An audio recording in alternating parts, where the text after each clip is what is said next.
Hello friends, welcome to my channel. पिछली videos में हमने लैंड की टर्मिनोलॉजीज़ को देखा था और बेसिक ऑफ एग्रीकल्चर लैंडिंग समझा था।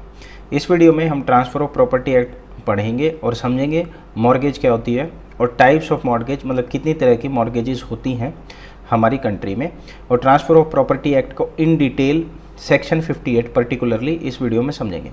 तो चलिए वीडियो को स्टार्ट करते हैं। देखिए, जनरली जब भी हम प्रॉपर्टी की बात करते हैं तो प्रॉपर्टी दो तरह की होती है, टेंजिबल प्रॉपर्टी और इंटेंजिबल प्रॉपर्टी। टेंजिबल प्रॉपर्टी वो प्रॉपर्टी होती है जिस प्रॉपर्टी को हम देख सकते हैं, the property that can be seen और टच, वो टेंजिबल प्रॉपर्टी है। और इंटेंजिबल प्रॉपर्टी होती है जो आपको दिखाई नहीं देती है, जैसे कि कॉपीराइट, पेटेंट, ट्रेडमार्क एक्सेट्रा। अब टेंजिबल प्रॉपर्टी में भी आपके दो बाइफर्केशन होते हैं, एक मूवेबल प्रॉपर्टी, एक immovable property. Movable property for example आपकी कार है या फिर गोल्ड है, इस तरह की प्रॉपर्टीज़ जो होती हैं वो मूवेबल होती है, स्टॉक इन ट्रेड होता है इन केस ऑफ एमएसएमई। और इमूवेबल प्रॉपर्टी जैसे आपकी लैंड हो गया कोई भी, ये आपकी इमूवेबल प्रॉपर्टी होती है। हमारी कंट्री में बेसिकली जो मूवेबल प्रॉपर्टी से एक्ट डील करता है वो sales of good act deal करता है, और इमूवेबल प्रॉपर्टी के लिए transfer of property act deal करता है। ऐसा नहीं है कि टीपीएस सिर्फ और सिर्फ इमूवेबल प्रॉपर्टी से डील करता है, इसमें मूवेबल प्रॉपर्टी के भी प्रोविजंस हैं। हम इसी वीडियो में आगे उसको समझेंगे भी। जो एक्शनेबल क्लेम्स होते हैं वो भी टीपीए में दिए हुए हैं। तो टीपीए बेसिकली दोनों से डील करता है, लेकिन ज़्यादा फोकस्ड ये आपका इमूवेबल प्रॉपर्टी पे है।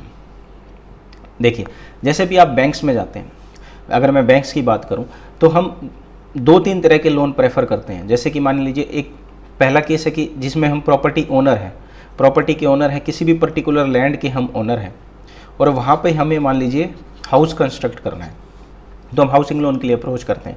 सिमिलरली कोई हमारे पास एग्रीकल्चर लैंड है तो उस पर क्रॉप कल्टीवेशन के लिए अप्रोच करते हैं। तो इन सिनेरियोज में क्या होता है, जो प्रॉपर्टी आप लोन लेने के लिए देते हैं वो प्रॉपर्टी बैंक मॉर्गेज करता है। तो जो मॉर्गेज प्रॉपर्टी जो इस केसेस में बैंक करता है, इसमें आपकी ओनरशिप आपकी ही रहती है, ओनरशिप और पोजेशन एज ए इंडिविजुअल आप ही रखते हो। सेकंड सिनेरियो क्या होता है कि फॉर एग्जांपल हम गोल्ड लोन लेने के लिए जाते हैं बैंक्स में, तो गोल्ड लोन के केस में क्या करते हैं, हम गोल्ड को बैंक में दे देते हैं, यानी बैंक को पोजेशन भी हैंड ओवर कर देते हैं। ऐसे केसेस को डील करता है हमारा इंडियन कॉन्ट्रैक्ट एक्ट सेक्शन 172। अगर मैं स्पेसिफिकली बात करूं तो बेलमेंट है, बेलमेंट इस चीज़ से डील करती है। और थर्ड केस आता है, जैसे मान लीजिए व्हीकल लोन का या फिर एमएसएमई लोन्स के केस में स्टॉक का। इन केसेस में क्या होता है कि पोजेशन भी आप पोजेशन जो लोन लेता है वो पोजेशन रखता है उस प्रॉपर्टी की, वो उसको लेकर के भी चला जाता है, लेकिन उस पर एक हाइपोथिकेशन क्रिएट होता है, यानी एक बैंक के फेवर में चार्ज क्रिएट हो जाता है। यानी जब तक वो अमाउंट पे नहीं हो जाएगा वो प्रॉपर्टी चार्ज है बैंक के अगेंस्ट। और हाइपोथिकेशन की डेफिनेशन अंडर सेक्शन 2N दी हुई है सरफेसी एक्ट के। तो ये तीन डिफरेंट सिनेरियोज होते हैं। इस वीडियो में जो मेनली हम डील कर रहे हैं वो सेक्शन 58 से डील कर रहे हैं और मॉर्गेज का केस डिस्कस कर रहे हैं। तो देखिए, तो सबसे पहले डिफाइन करते हैं मॉर्गेज है क्या। सेक्शन 58(1) डिफाइन करता है मॉर्गेज को। मॉर्गेज आपकी, थोड़ा सा इसको समझते हैं। जैसे आप बैंक, फॉर एग्जांपल बैंक है और ये कोई एक इंडिविजुअल है। अब इंडिविजुअल अप्रोच करता है कि मुझे 5 लाख के लोन की रिक्वायरमेंट है, मुझे क्रॉप कल्टीवेशन करना है, मेरी प्रॉपर्टी है किसी पर्टिकुलर विलेज में और मुझे उस पर क्रॉप कल्टीवेशन करनी है। तो उसके अगेंस्ट वो बैंक से पैसे मांगता है, बैंक से पैसे मांगता है कि मुझे 5 लाख रुपए दे दीजिए और मेरी ये प्रॉपर्टी ले लीजिए। तो वो अपनी प्रॉपर्टी ऑफर करता है एज ए सिक्योरिटी और बैंक उसको ये पैसे लेंड कर देता है। तो ये जो प्रॉपर्टी वो ऑफर करता है, ये प्रॉपर्टी मॉर्गेज की जाती है। तो सबसे पहले जो मॉर्गेज की डेफिनेशन है वो क्या है, ट्रांसफ़र ऑफ एन इंटरेस्ट। यहाँ पे देखिए इंटरेस्ट ट्रांसफ़र होता है, यानी कि वो प्रॉपर्टी उसके नाम ट्रांसफ़र नहीं हो गई है, उसकी ऑनरशिप उसके नाम ट्रांसफ़र नहीं हो गई, बस एक प्रॉपर्टी में इंटरेस्ट क्रिएट हो गया है कि भाई ये 5 लाख रुपए आप मेरे से ले लो और ये आपकी प्रॉपर्टी में मेरा इंटरेस्ट क्रिएट हो गया है। अगर आप ये पैसे दे दोगे तो ठीक है, आपकी प्रॉपर्टी आपको वापस मिल जाएगी, अदरवाइज़ ये प्रॉपर्टी पे हम कोर्ट केस करके आपसे पैसा ले लेंगे। तो सबसे पहले ट्रांसफ़र ऑफ इंटरेस्ट होता है। सेकेंडली इसमें होता है कि स्पेसिफिक इमूवेबल प्रॉपर्टी होनी चाहिए। ये ध्यान दीजिए, यहाँ पे इमूवेबल प्रॉपर्टी वर्ड यूज़ हुआ है, यानी मॉर्गेज मूवेबल प्रॉपर्टी की नहीं होती है, इमूवेबल प्रॉपर्टी की होती है। तो स्पेसिफिक इमूवेबल प्रॉपर्टी होनी चाहिए और जो पर्पज़ है उसका, वो क्या होना चाहिए, securing the payment of money advanced और to be advanced by the way of loan. मतलब लोन के थ्रू आप पैसा ले रहे हैं, कोई पैसा सिक्योर करने के लिए आप जो प्रॉपर्टी को ऑफर कर रहे हैं वो मॉर्गेज कहलाती है। सिमिलरली इसमें और टर्मिनोलॉजी यूज होती है, यानी मॉर्गेजर होता है, मॉर्गेजी होता है, मॉर्गेज मनी होती है और मॉर्गेज डीड होती है। ये 4 चीज़ होती हैं। ये क्या होती है बेसिकली, जो मॉर्गेजर होता है, मॉर्गेज आप करते हो, मतलब एज ए इंडिविजुअल जो लोन लेने गया, जो पैसा लेने गया, उसने अपनी प्रॉपर्टी को मॉर्गेज किया, यानी वो ट्रांसफरर ऑफ द प्रॉपर्टी, यानी जो इंटरेस्ट ट्रांसफर कर रहा है, जो मतलब इन केस जैसे मान लीजिए मैं बैंक के पास जाऊँ, मुझे लोन चाहिए, तो मैं मॉर्गेजर हूँ, और जो बैंक सामने बैठा है जो मुझे पैसा देगा, मुझे लेंडिंग करेगा, वो मॉर्गेजी कहलाएगा, वो ट्रांसफर ही कहलाएगा। ठीक है। थर्ड इसमें आता है मॉर्गेज मनी। देखिए जो भी ये पेमेंट हुई, अब ये पेमेंट ऑब्वियसली बैंक कुछ इंटरेस्ट चार्ज करेगा इसके ऊपर, ठीक है, तो जो ये मॉर्गेज मनी होगी विद इंटरेस्ट, जो प्रिंसिपल अमाउंट है प्लस इंटरेस्ट है, ये सारी जो अमाउंट होती है ये मॉर्गेज मनी होती है। और जो भी ये देखिए ये जो भी ट्रांजेक्शन होती है ये एक डीड के तहत होती है, जिसे मॉर्गेज डीड बोला जाता है। यानी ये सारी चीज़ें रिटर्न होगी, भाई ये कौन लोग हैं, मान लीजिए मैं एक्स इंडिविजुअल हूँ, एक्स पैसे लेने के लिए आया है वाई बैंक से, तो ये सारी डिटेलिंग हो गई, भाई प्रॉपर्टी कहाँ सिचुएटेड है, प्रॉपर्टी कहाँ लोकेटेड है, ये सारी की सारी जो डिटेलिंग होती है, ये जो इंस्ट्रूमेंट होता है हमारी पूरी की पूरी लैंडिंग को जो बताता है वो मॉर्गेज डीड कहलाता है। ठीक है।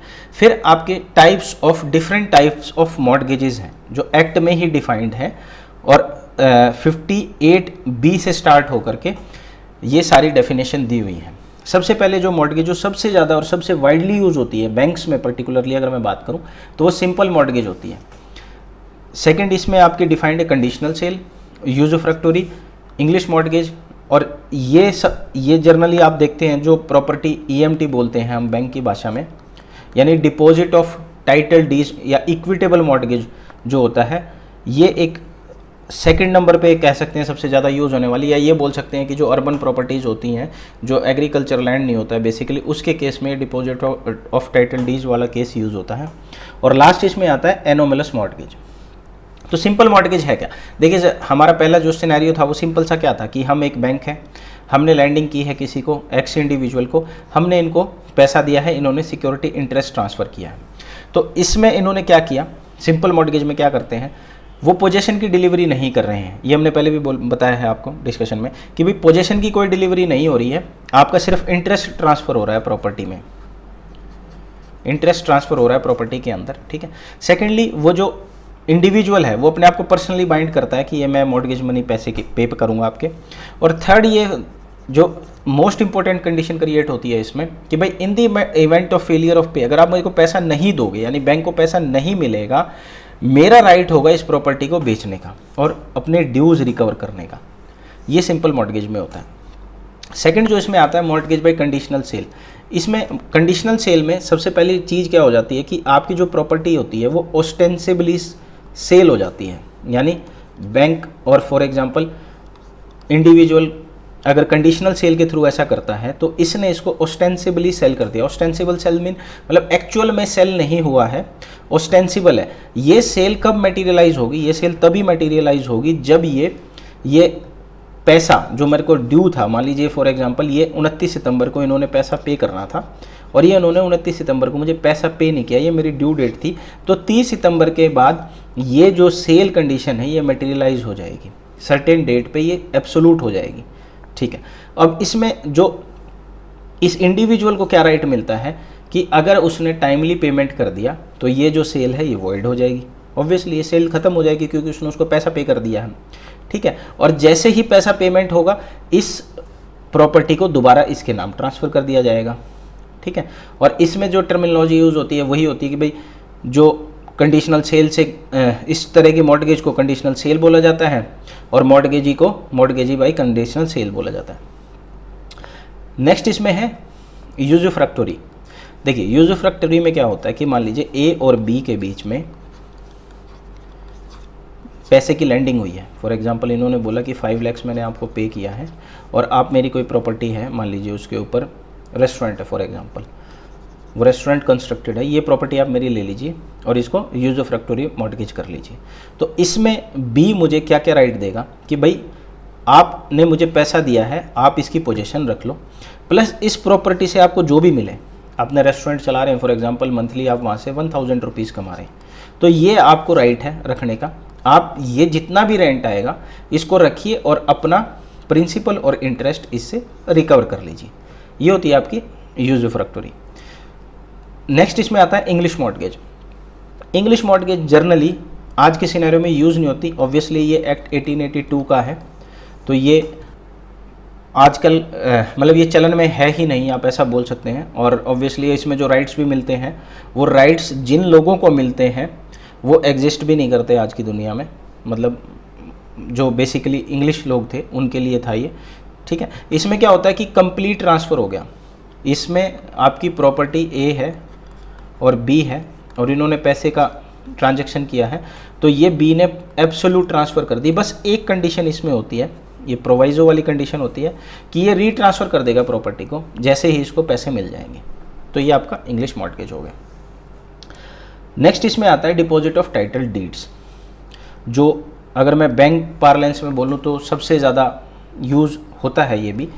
इसमें क्या होता है कि आपके जो टाइटल डीड्स होते हैं, यानी जो प्रॉपर्टी के आपके ओनरशिप के डॉक्यूमेंट होते हैं, वो आप बैंक में फिजिकली जमा करा देते हो।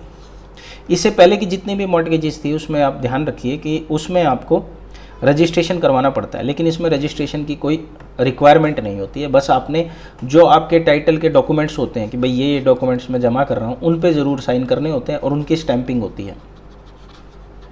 तो इसमें रजिस्ट्रेशन कंपलसरी नहीं है, तो इसमें आप डॉक्यूमेंट्स को फिजिकली जमा कर देते हो बैंक में और उसके अगेंस्ट में लोन ले लेते हो, ठीक है।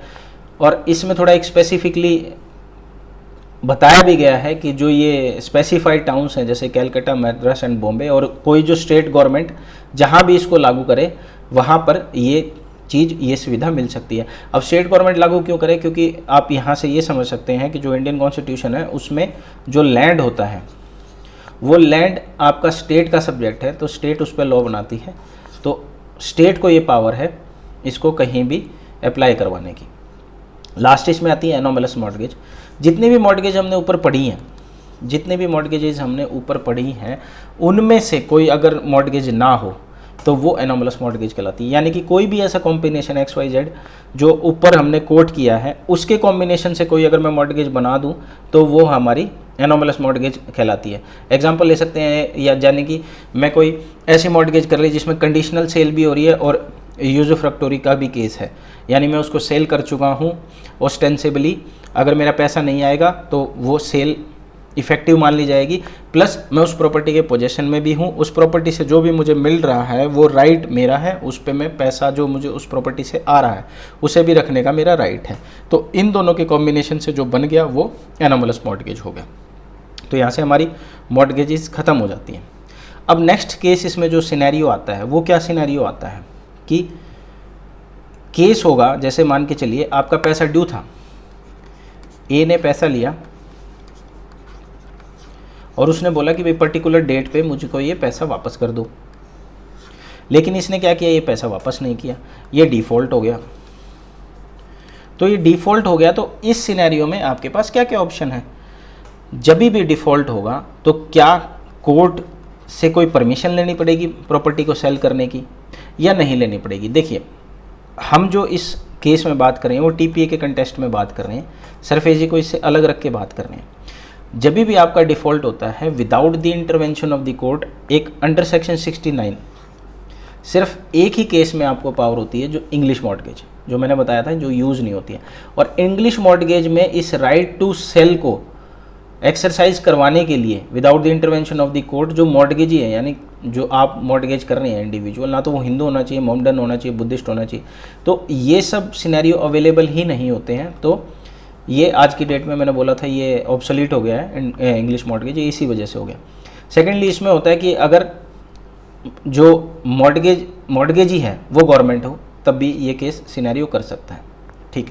तो नॉर्मल सिनेरियो में क्या होता है कि इंटरवेंशन ऑफ कोर्ट की नीड पड़ती है और किसी भी प्रॉपर्टी को सेल करने के लिए हमारे को सिविल सूट फाइल करना पड़ता है, तभी हम उसका प्रॉपर्टी को सेल आउट कर सकते हैं। अब सिविल सूट में देखिए 3 सिनेरियो हैं। देखिए, इंडिविजुअल के केस में तो सिविल सूट होगा ही होगा, ऑब्वियसली बात है, कोई पर्टिकुलर ऐसे कोर्ट डिफाइंड है कि भाई जैसे DRT में चले जाएं इंडिविजुअल्स, बैंक्स के केस में मैं बात करूं तो 3 अमाउंट वाइज स्पेसिफिकेशन है। अगर आपका डिफ़ॉल्ट 3 लाख से नीचे होता है तो आप सिविल कोर्ट में सिंपली सिविल सूट फाइल करते हैं। 3 लाख से 20 लाख के बीच में होता है, 3 to 20 के बीच में होता है कमर्शियल कोर्ट्स में, और ग्रेटर देन 20 लाख होता है वो डीआरटी के अंडर हम फाइल करते हैं। तो डीआरटी के अंदर फाइल करते हैं और अपनी प्ली में हम ये डालते हैं कि हमारे को ये प्रॉपर्टी सेल आउट करके दे दीजिए।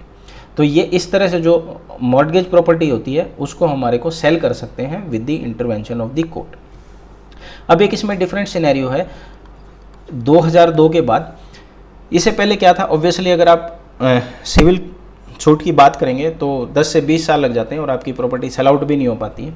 तो प्रैक्टिकली सिविल सूट में आपको रेजोल्यूशन बहुत लेट मिलता है, तो उसको एक्सपेडाइट करने के लिए गवर्नमेंट सरफेसी एक्ट लेके आई थी, जो एक डिफरेंट वीडियो में पढ़ेंगे हम। उसके लिए टाइप, नेचर ऑफ प्रॉपर्टी और कैसे सरफेसी एक्ट काम करता है वो भी देखेंगे। अभी नेक्स्ट वीडियो के लिए हमारा जो बच गया है वो एक तो एक्शनेबल क्लेम बच गया है, सेकंड इसमें हमारा पेंडिंग है लीज, और थर्ड इसमें पेंडिंग है हमारे क्वेश्चन आंसर जो बुक में दिए हुए हैं। जितने भी बुक्स में क्वेश्चन आंसर हैं वो सारे हम कंप्लीट करेंगे नेक्स्ट वीडियो में, और नेक्स्ट वीडियो में जो बचा हुआ पार्ट है वो भी कंप्लीट करेंगे। आई होप आपको वीडियो पसंद आया होगा। आप हमारे वीडियो को लाइक, शेयर एंड सब्सक्राइब भी कर सकते हैं।